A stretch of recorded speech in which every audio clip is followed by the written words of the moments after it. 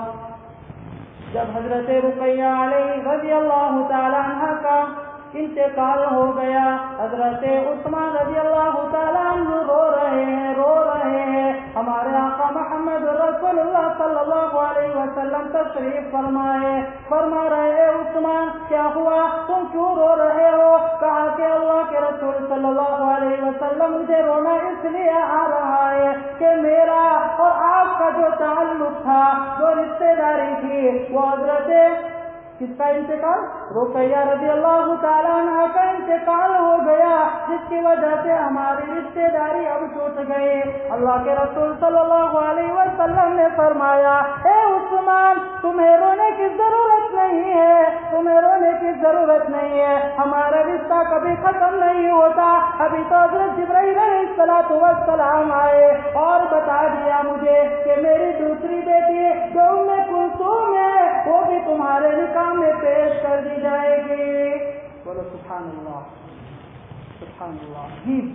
اور حضرت نبی کریم صلی اللہ علیہ وسلم فرما رہے، حضرت عمر فاروق رضی اللہ عنہ جب آئے اور فرمایا حضرت عثمان رضی اللہ عنہ سے کہ آپ میری بیٹی سے شادی کر لو، حضرت حفصہ سے، اور حضرت عثمان رضی اللہ عنہ نے کہا چلو میں دیکھتا ہوں، پھر جواب نہیں دیا۔ نبی کریم صلی اللہ علیہ وسلم کے پاس آئے، کون؟ حضرت عمر رضی اللہ عنہ، اور فرمایا کہ عثمان رضی اللہ عنہ کو میں نے اس طرح رشتہ پیش کیا، کوئی جواب نہیں دیا اور مجھے بہت پریشانی ہو رہی ہے، تکلیف ہو رہی تھی، جواب کیوں دیا؟ بس اسے کہا گیا نہ کرنا ہو نہ بول دیتے، یا کرنا ہو ہاں بول دیتے۔ اللہ کے رسول صلی اللہ علیہ وسلم نے فرمایا کہ تمہاری بیٹی حفصہ کو حضرت عثمان سے بہتر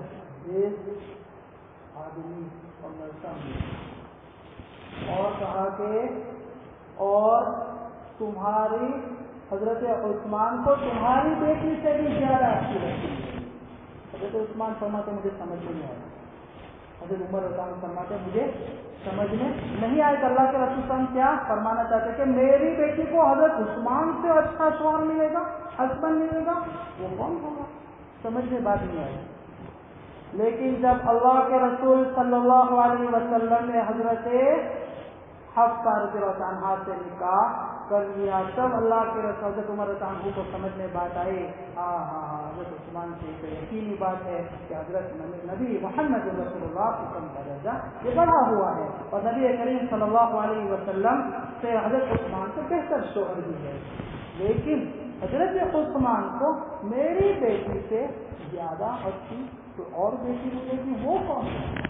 اور جب حضرت عثمان کا نکاح ہوا حضرت ام کلثوم رضی اللہ تعالی عنہا سے، تب انہیں سمجھ میں آیا کہ یقیناً میری بیٹی سے اگر بڑی ہوئی اور بیش اگر لڑکی ہے تو وہ نبی محمد رسول اللہ صلی اللہ علیہ وسلم کی بیٹی ام کلثوم۔ یہ نکاح ہو گیا، پھر نکاح کے بعد نبی کریم صلی اللہ علیہ وسلم نے کیا فرمایا؟ جب نکاح کر لیا، انتقال ہو گیا، لو کان عندی ثالثا لزوجتها، اے عثمان اگر میرے پاس تیسری بھی بیٹی ہوتی تو میں ان کا نکاح میرے ساتھ کر لیتا۔ اگر یہاں تک ایک روایت میں آیا کہ اگر میرے پاس 40 لڑکیاں ہوتی، لڑکیاں بھی ہوتی تو ساری ایک ایک بار کی طرح اگر سے سلام کیا جائے تو یہ کیسی ہستی ہوگی؟ حضرت عثمان رضی اللہ عنہ جن کو ہم پڑھتے رہتے ہر جمعہ کو خطبے میں، کیا نبی کریم صلی اللہ علیہ وسلم نے کیا فرمایا؟ کیا فرمایا؟ قال النبی صلی اللہ علیہ وسلم ارحم امتی بامتی ابو بکر رضی اللہ تعالی عنہ واشدهم في امر الله عمر واصدقهم حیاء عثمان واقضاهم علی۔ ہم پڑھتے رہتے اس کو، کیا اس میں کیا کہنا چاہتا اللہ کے رسول صلی اللہ علیہ وسلم؟ ارحم امتی بامتی ابو بکر، اگر میری امت میں سب سے زیادہ رحیم اور رحم کرنے والا میری امت کے ساتھ کوئی ہے تو وہ حضرت عمر رضی اللہ تعالی عنہ، حضرت ابو بکر رضی اللہ تعالی عنہ ہے۔ وَأَشَدُّهُمْ فِي أَمْرِ اللَّهِ عُمَرُ، اور اگر میری دین کو لے کر سب سے دین میں مضبوط کو کوئی ہے تو وہ حضرت عمر رضی اللہ تعالی عنہ ہے۔ وَأَتَّقُهُمْ حَيَاءً عثمان کہ اگر سب سے زیادہ اور صحیح طور پر حیا رکھنے والا، شرم رکھنے والا کوئی ہے تو وہ حضرت عثمان رضی اللہ تعالی عنہ ہے۔ وَأَقْضَاهُمْ عَلِي، اور سب سے بہترین فیصلہ کرنے والا صحابہ کرام میں اگر کوئی ہے تو وہ حضرت علی رضی اللہ تعالی عنہ ہے۔ وَأَقْرَأُهُمْ لِكِتَابِ اللَّهِ أُبَيُّ بْنُ كَعْبٍ، اور سب سے بہترین اگر کوئی قاری ہے، قرآن پڑھنے والا ہے تو وہ ابی بن کعب رضی اللہ تعالی عنہ ہے۔ وَأَقْرَبُهُمْ زید بن ثابت، سب سے بہترین اگر کسی کو صلاحیت ہے وراثت کے مسائل میں تو وہ زید بن ثابت رضی اللہ تعالی عنہ ہے۔ اور وَأَعْلَمُهُمْ بِالْحَلَالِ وَالْحَرَامِ معاذ بن جبل رضی اللہ تعالی عنہ، اور سب سے زیادہ اگر حلال اور حرام کو جاننے والا کوئی صحابی ہے تو وہ معاذ بن جبل رضی اللہ تعالی عنہ ہے۔ وَلِكُلِّ أُمَّةٍ أَمِينٌ وَهَذِهِ أُمَّةٌ وَأَمِينُ وَهَذِهِ الْأُمَّةِ عُبَيْدُ بْنُ الجَّرَّاحِ رضی اللہ تعالی عنہ، ہر امت کا کوئی نہ کوئی امین ہے، میری امت میں اگر کوئی امانت دار کوئی ہے تو وہ عبید بن جراح رضی اللہ تعالی عنہ۔ سب سے سچی حیا رکھنے والا کوئی ہے تو وہ کون؟ حضرت عثمان رضی اللہ تعالی عنہ، اور نبوت کی زبان سے یہ بات نکلی اور شرع مبشرہ میں بھی اس کا نام ہے۔ ابن شریف کی روایت، قال النبي صلى الله عليه وسلم ابو بكر في الجنه وعمر في الجنه وعثمان في الجنه وعلي في الجنه وطلحه في الجنه والزبير في الجنه وعبد الرحمن بن عوف في الجنه وسعيد بن زيد في الجنه وسعد بن ابي وقاص في الجنه وابو عبيده بن الجراح في الجنه، رواه امام الترمذي رحمه الله تعالى۔ کیا فرمایا؟ ابو بکر بھی جنتی، عثمان بھی جنتی، عمر بھی جنتی، علی بھی جنتی، اور طلحہ زید یہ سب جنتی۔ یہ عشر مبشرہ میں بھی ان کا نام ہے، ٹھیک ہے؟ حضرت عثمان رضی اللہ تعالی عنہ، اور کیسا مقام، کیسی زندگی، انفاق فی سبیل اللہ، ہر چیز میں جہاں کہیں آپ دیکھو جیسے عثمان رضی اللہ عنہ کی زندگی اگر موقع ملے ضرور پڑھو، اور کیسی حیا اور مودستی حضرت عثمان رضی اللہ تعالی عنہ کے اندر میں تھی۔ وقت ہو گیا، دیکھ یا اور کچھ باتیں کریں اور کچھ بولوں؟ بس مولانا نے آپ کو میری چائے بند کر دیا، میں کچھ نہیں بول سکتا، آپ لوگ بھی عادی نہیں ہے یہ۔ اور کچھ بولوں یا پھر بند کر دیا؟ تھک گئے ہوں گے آپ جی؟ اور کچھ بولوں؟ دیکھو آپس میں جھگڑا کو ایسی بات مجھے سبب پر اگر کوئی آدمی آپ نے بول دیا لیکن نہیں معلوم کوئی راضی ہے یا راضی نہیں ہے، اگر اس کی کوئی حالت آ گئی آپس میں جھگڑا بھی اس سے بہتر ہے تو میں چلا جاؤں گا۔ سمجھنا آیا نا مجھے؟ چلو 5 منٹ بات کر لیتے ہیں، تھوڑا خلاصہ بیان کر دیتے ہیں اور پھر بات کو ختم کر دیتے ہیں۔ اللہ تعالیٰ ہم تمام کو عمل کی توفیق عطا فرمائے، صحابہ سے سچی پکی محبت عطا فرمائے، اور اسی صحابہ کے ساتھ اللہ تعالیٰ ہم کو جنت میں بھی ہم صحابہ کی معیت ہمیں نصیب فرمائے۔ ایک مرتبہ جب جنت کی یہ باتیں آ رہی تھیں، جنت کی باتیں، تو میں ذرا ایک بات آپ کو ایک لطیفے کے طور پر بتاؤں۔ ایک بھائی نے کہا کہ مولانا قرآن میں تو ہے وَلَكُمْ فِيهَا مَا تَشْتَهِي أَنفُسُكُمْ وَلَكُمْ فِيهَا مَا تَدَّعُونَ نُزُلًا مِّنْ غَفُورٍ رَّحِيمٍ۔ اللہ تبارک و تعالیٰ فرماتا ہے کہ جنت میں تجھے کوئی چیز مانگنے کی ضرورت نہیں ہے، ارے مانگے گا کائے کو، جو بھی چیز ضرورت ہوگی تجھے صرف سوچتا چلا جائے گا، میں تجھے دیتا چلا جاؤں گا، صرف سوچتا چلا جائے گا، دیتا چلا، صرف سوچنا ہے اللہ تعالیٰ دے دے گا۔ تو وہ ایک بھائی نے کہا کہ بھائی میں سوچوں گا جو مجھے خواہش کو، جو بھی میری ڈیزائر ہو، اور میں ڈیزائر ساری میری ڈیزائر سب پوری ہو جائے گی جنت میں۔ کہا کہ ہاں بھائی سب کچھ مل جائے۔ کہا کہ مولانا آئی ول گیٹ دیٹ۔ کیا فرما سمجھ رہے ہو؟ کیا مجھے یہ ملے گا جنت میں؟ ایسی سگریٹ پینا اسموک ملے گا مجھے؟ مولانا نے کہا کہ اگر میں اس کو یہ جواب دے دوں گا ہاں ملے گا تو کہے گا لوگوں کو ہاں بھائی پیو پیو خوب پیو جنت میں بھی یہی ملنے والا ہے. پریشان ہے. اگر نہ بولو تب بھی کہے گا ابھی تو زور زور سے چلا کر بیان کر رہا تھا کہ جنت میں جو چاہیں گے ملے گا. اگر میں کیوں جنت میں سگریٹ کیوں نہیں ملے گی؟ ارے ملے گی سب کچھ جو چاہیں گے ملیں گے. تو مجھے چاہتے ہیں کہ جنت میں اسموک کروں تو یہ مجھے ملنا چاہیے. مولانا کہنا بھی نہیں کہہ سکتا. ایسا بھی نہیں کہ بھائی حرام حرام نہیں پینے کا کم. کہا کہ بھائی یہ سوال مجھے مت پوچھو, سوال بھی مت پوچھ, میرے پاس کوئی جواب نہیں ہے. تو کہا کہ نہیں پوچھنے کا کیوں نہیں پوچھنے کا بھائی, آپ نے کہا سب کچھ ملے گا تو یہ سگریٹ بھی ملنی چاہیے. کہا کہ اللہ نے میرے ذہن میں ایک جواب ڈالا.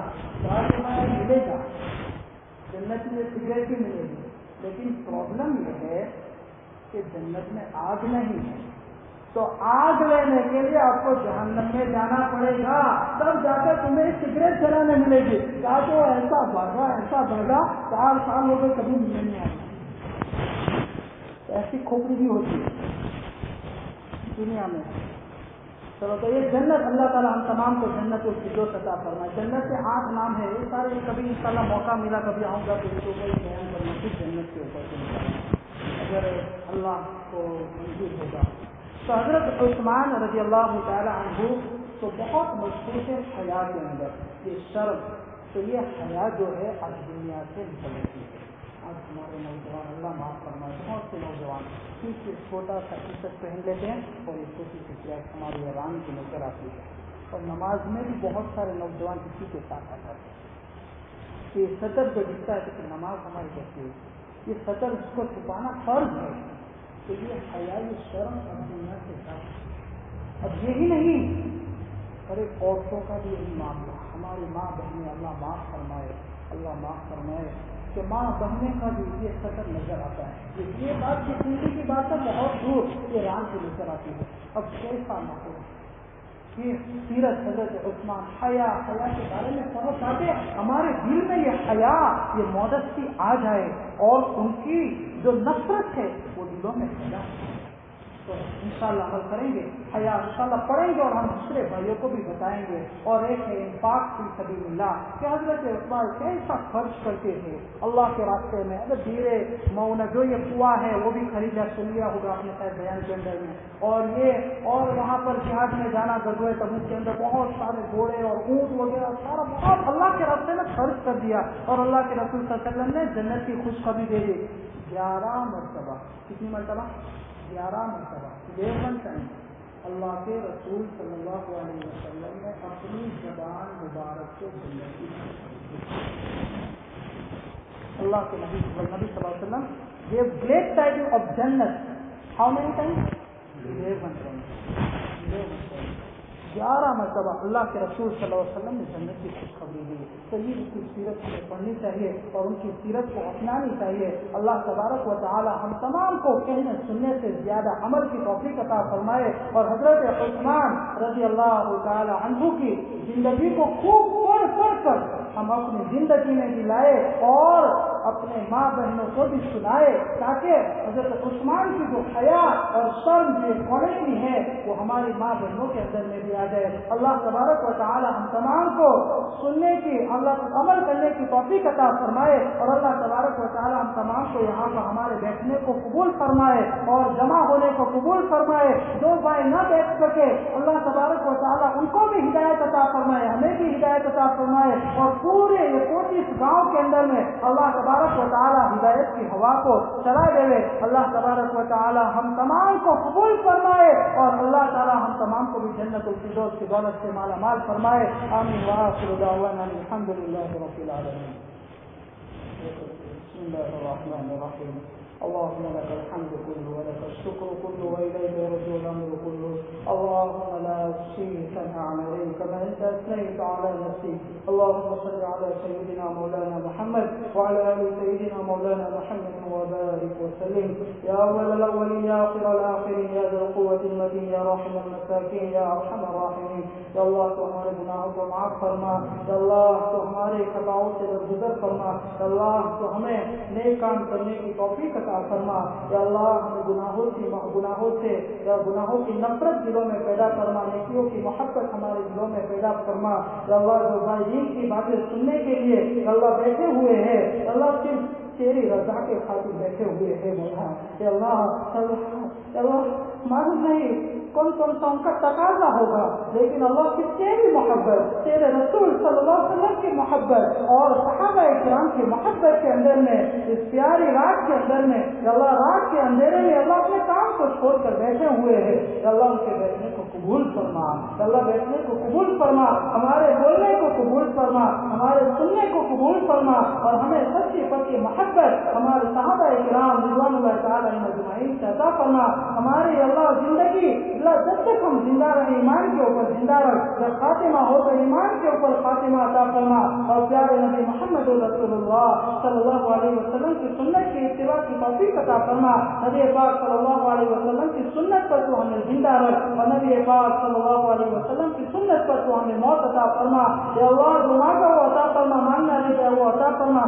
سیریا میں مسلمان بہت پریشان حال ہے, سری لنکا میں اللہ بہت پریشان ہے. اللہ سارے مسلمانوں کی پریشانیوں کو دور فرما. اللہ تمام کو عافیت کا معاملہ فرما. اللہ جہاں کہیں بھی مسلمان پریشان حال ہے ان کی پریشانیوں کو دور فرما. اللہ ہمیں 5 وقت کی نماز پابندی کے ساتھ ریگولر پڑھنے کی توفیق عطا فرما. ہماری مسجدوں کو آباد فرما. اللہ ہمارے دین میں, اللہ ہمارے گھروں میں دین کو آباد فرما. اللہ دین کو آباد فرما.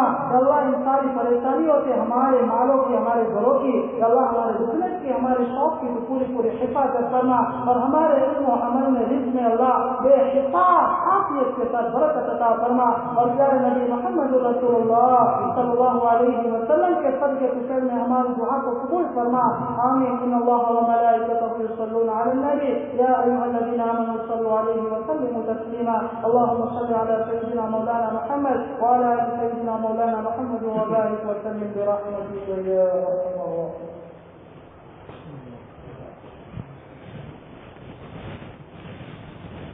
واحد المتوحد بالوحدانية